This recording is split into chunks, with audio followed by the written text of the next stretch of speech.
අද අපි කතා කරන්න යන්නේ කම්මුල් බල ගැසීම. නැත්නම් ඩිම්පල් කියන්නේ මොකක්ද කියලා. හැමෝම ආසයිනේ ඩිම්පල් තියෙන කට්ටියට. ඉතින් අපි බලමු අද කොහොමද මේක වෙන්නේ කියලා. ඉතින් කම්මුල් බල ගැසීම ප්‍රමුඛ ජානයක් මගින් ඇති කරන දෙයක්. මොකද්ද මේ ප්‍රමුඛ ජානය කියන්නේ? උදාහරණයක් විදිහට හිතන්න අලිය යත් ගොව යනවා. එතකොට අපිට පේන්නේ අලියවනේ. ඉතින් මේ වගේ අපේ බාහිරයට පෙන්වන ලක්ෂණය තමයි අපි කියන්නේ ඒ ලක්ෂණයට අදාළ ජානය අපි කියන ප්‍රමුඛ ජානය කියලා.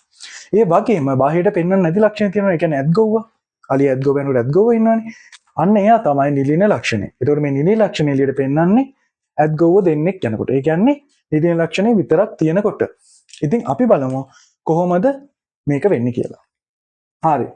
පුතේ මං කිව්වා වගේ ප්‍රමුඛ ජානයක් විසින් තමයි මේ කියන කම්මුල් බල ගැසීම කියන දේ එළියට පෙන්වන්නේ. හරි. ඉතින් පුතේ ප්‍රමුඛ ජානය මං ගන්නවා කැපිටල් W. හරි. එතකොට මිලියන ජානය මං ගන්නම් සිම්පල් W.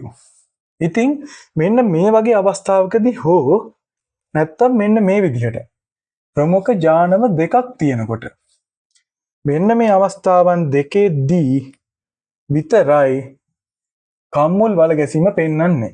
අපි හිතමු පුතේ මෙන්න මෙහෙම ඉන්නවා කියලා.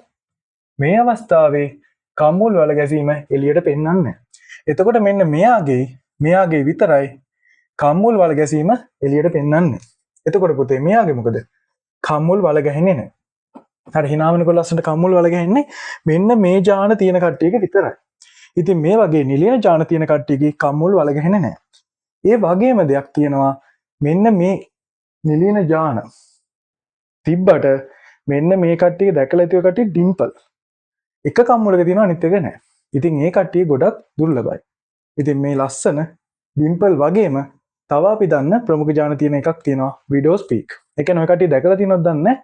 කොණ්ඩේ මෙන්න මෙහෙම මැද්දෙන් ඉස්සරහට නෙල්ල තියෙනවා. ඉතින් අන්න ඒ කට්ටිය මේ වගේම ප්‍රමුඛ ජානයක් තියෙන කෙනෙක්. හරි. ඉතින් අද අපි මේ ගැන කතා කරා. තවත් කොටසකින් තවත් අලුත් දෙයක් ගැන කතා කරමු.